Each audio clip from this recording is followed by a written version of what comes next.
Before we begin, let's do a quick challenge. Which sentence sounds the most natural? A. I need to make a decision. B.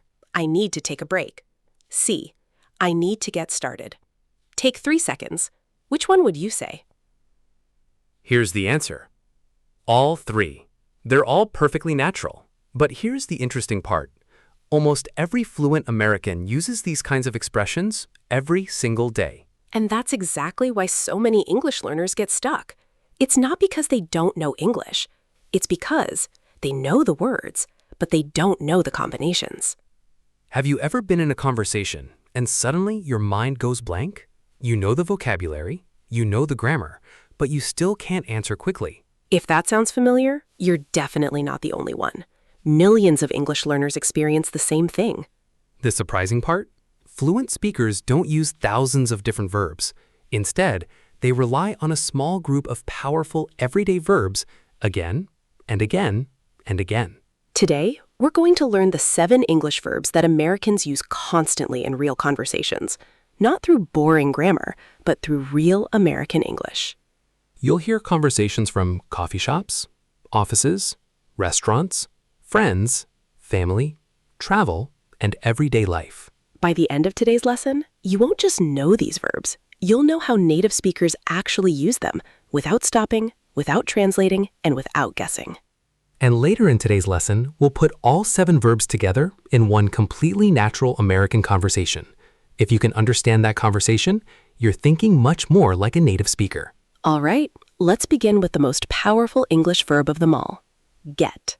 Have you ever noticed that Americans seem to use the word get for almost everything?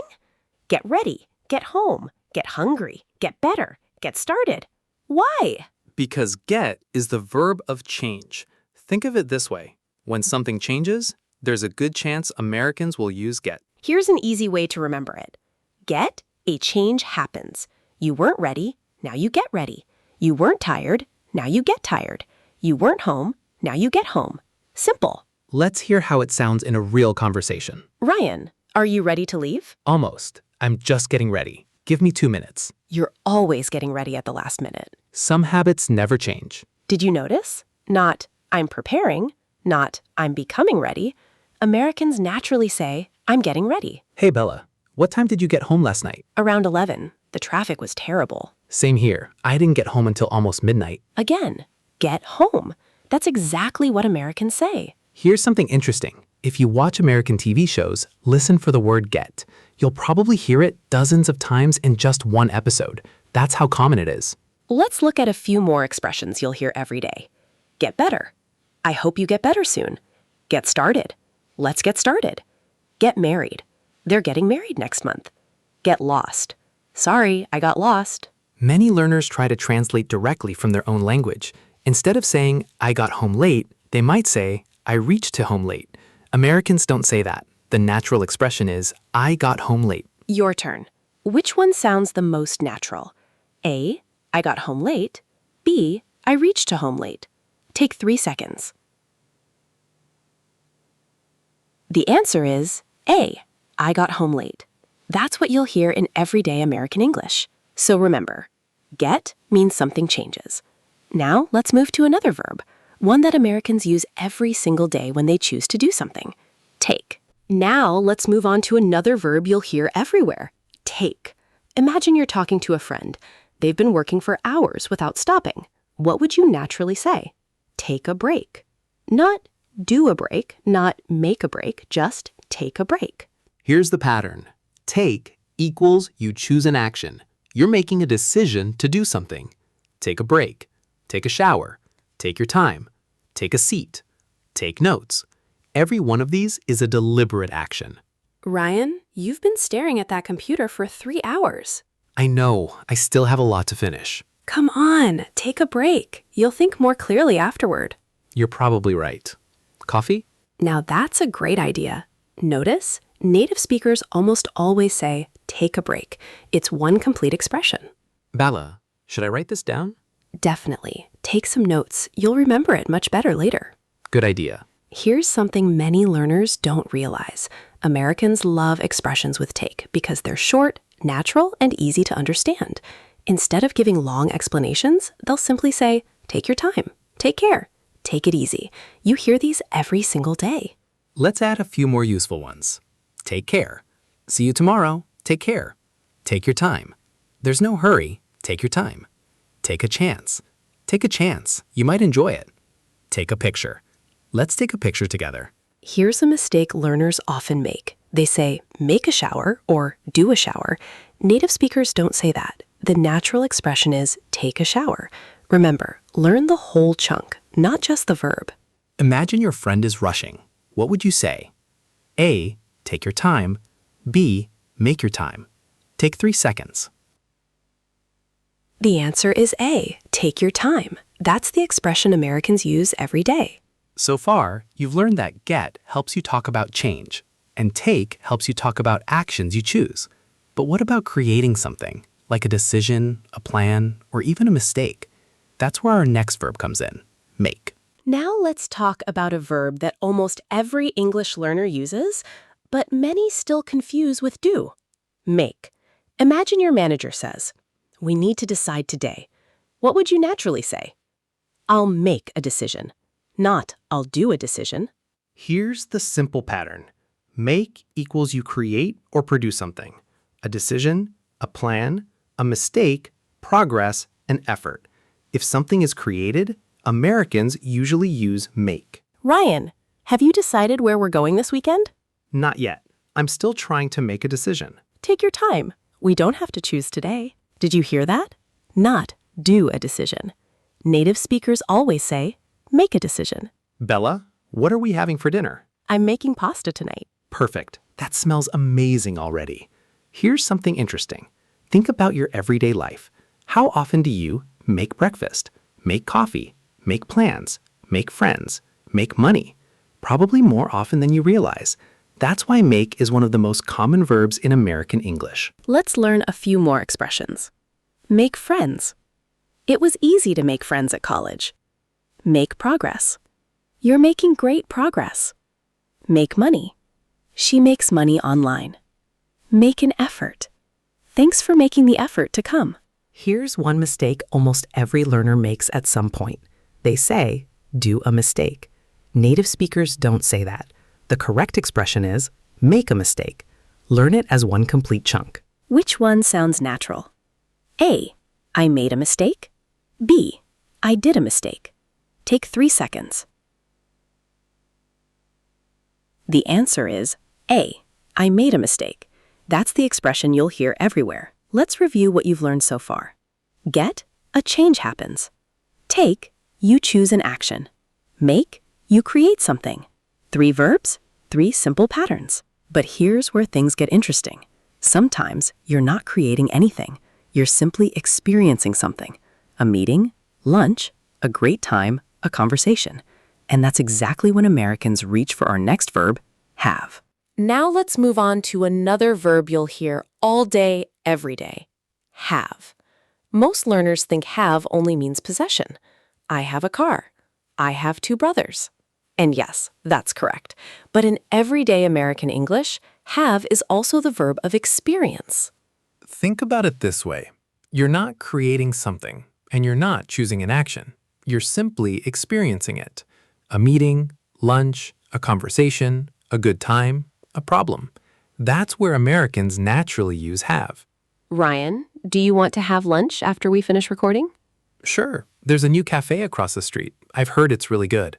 Perfect. Let's have lunch there. Notice, native speakers don't usually say, let's eat lunch. They often say, let's have lunch. Both are correct, but have lunch sounds much more natural in everyday conversation. Bella, what's on your schedule this afternoon? I have a meeting at 2, and after that, I'm having coffee with a friend. Busy day. Here's something interesting. Americans use have for experiences all the time. You'll constantly hear expressions like have breakfast, have dinner, have a meeting, have fun, have a great day. These are ready-made chunks, not grammar rules you have to build. Let's add a few more useful ones. Have a seat. Please have a seat. Have a look. Can I have a look? Have a problem. We're having a small problem. Have a great weekend. See you Monday. Have a great weekend. Here's a common learner mistake. Some people say, take lunch or eat a meeting. That sounds very unnatural. Native speakers say, have lunch, have a meeting. Learn the complete expression, not just the individual word. Which sentence sounds more natural? A. Let's have coffee. B. Let's drink one coffee together. Take 3 seconds. The best answer is A. Let's have coffee. That's exactly how Americans say it. So far, you've learned get, change, take, chosen actions, make, create something, have, experience something. See the pattern? Each verb has its own job. Once you stop translating, English becomes much easier. But conversations aren't just about your own experiences. Sometimes you want to help someone, offer something, or share an idea. That's when Americans use our next powerful verb, give. So far, you've learned how to talk about change, actions, creating things, and experiences. But what if you want to offer something to someone? Advice, help, a compliment, or even a phone call? That's where give comes in. Here's the simple pattern. Give is you offer, share, or provide something to another person. Think of it as something leaves you and goes to someone else. Ryan, can you give me a call after work? Of course. I'll call you around 6. Perfect. I'll be home by then. Notice, Americans don't usually say, phone me. They often say, give me a call. It's friendly, natural, and extremely common. Bella, what did your manager say about your presentation? She gave me some great feedback. She said I explained everything clearly. That's always nice to hear. Here's something you'll hear all the time in American English. Give me a minute. Give it a try. Give me a hand. Give someone a chance. These are everyday expressions. Native speakers use them without even thinking. Let's learn a few more. Give advice. My dad always gives good advice. Give permission. The teacher gave us permission to leave early. Give someone a ride. I can give you a ride home. Give your opinion. Everyone had a chance to give their opinion. Ryan, can you give me a hand with these boxes? Sure, as long as you don't ask me to carry all of them. Don't worry, I'll give you the light ones. Now that's teamwork. Some learners try to translate directly and say, tell me an advice. That doesn't sound natural. Americans say, give me some advice, or simply, can you give me some advice? Which one sounds more natural? A, can you give me a hand? B, can you hand me help? Take 3 seconds. The answer is A, can you give me a hand? It means, can you help me? Not literally give someone your hand. Let's review. Get, change, take, chosen actions, make, create, have, experience, give, or offer or share. 5 verbs, 5 simple patterns, and you're already sounding much more natural. We've covered 5 incredibly useful verbs, but there are still 2 left, and together they'll complete the system. Next, we're looking at a verb you'll hear every single day, whether you're talking about shopping, traveling, work, or everyday life.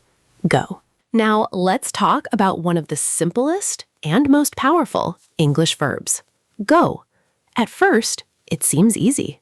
Go home, go to work, go shopping. But native speakers use go for much more than physical movement. Here's the simple pattern. Go equals movement, direction, or progress. Sometimes you're moving to a place. Sometimes a situation is moving forward or changing direction. Ryan, what are you doing this afternoon? I'm going shopping. I need a new backpack. Perfect. I need a few things too. Let's go together. How did your presentation go? It went really well. Everyone loved it. That's great. I knew you'd do well. Did you notice? Nobody asked, how was your presentation? Instead, Americans very often say, how did it go? You'll hear this almost every day. Here are some expressions every American knows. Go ahead. Go ahead. I'm listening. Go home. I'm ready to go home. Go out. We're going out tonight. Go wrong. Something went wrong. Learn these as complete chunks, not one word at a time. Ryan, how's your new diet going? It was going great until someone ordered pizza. Someone? You mean you? I'd rather not answer that. Some learners say, I'm going to home, but native speakers don't. We simply say, I'm going home. No to before home. Which sentence sounds natural? A, I'm going home. B, I'm going to home. Take 3 seconds. The answer is A. I'm going home. Simple, natural, and exactly how Americans speak. So far, you've mastered 6 powerful verbs: get, change, take, chosen action, make, create, have, experience, give, offer, go, movement or direction. Just one more verb, and then we'll put everything together in a real American conversation. Our last verb is probably the one you've known the longest, but chances are you're still not using it like a native speaker. Let's finish with one of the most useful verbs in English, do. We've reached our final verb, do.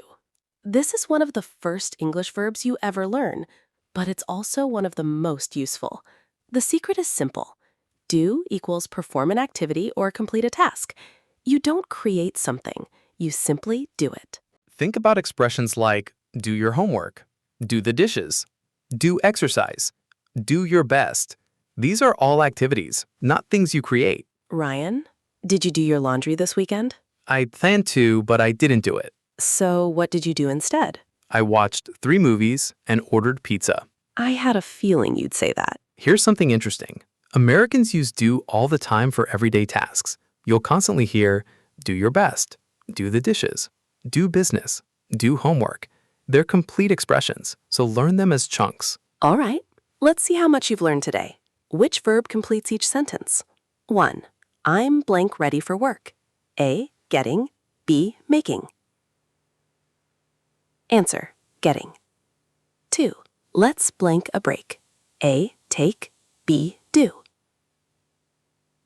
Answer. Take. 3. We need to blank a decision. A. Make. B. Do. Answer. Make. 4. Let's blank lunch together. A. Have. B. Take. Answer. Have. 5. Can you blank me a hand? A. Give. B. Make. Answer. Give. 6. I'm blank home now. A. Going. B. Getting to. Answer. Going. 7. I always blank my best. A. Do. B. Make. Answer. Do. Ryan, how's your day going? Pretty well. I got up early, made breakfast, did a little exercise, and then had a meeting with my team. Sounds productive. Did you make a decision about the new project? Yes, we made a plan, and everyone's ready to get started tomorrow. That's great. By the way, can you give me a ride home later? Of course. Let's go after we finish recording. Let's review one last time. Get equals change. Take equals choose an action. Make equals create something. Have equals experience something. Give equals offer or share. Go equals movement or direction. Do equals perform a task. Just 7 verbs, but hundreds of everyday English expressions. Now it's your turn. Write 1 sentence in the comments using get and 1 sentence using any other verb from today's lesson. We'll read as many as we can. And don't just write them. Pause this video, say your sentences out loud first, then post them in the comments. Speaking and writing together is one of the fastest ways to learn new English. If today's lesson helped you speak more naturally, give this video a like, subscribe to Talk Bella, and turn on notifications. We're here to help you sound more confident in real American English, one conversation at a time. Thanks so much for learning with us today. Keep practicing, keep speaking, and remember, small improvements every day lead to big results. See you in the next lesson. Bye.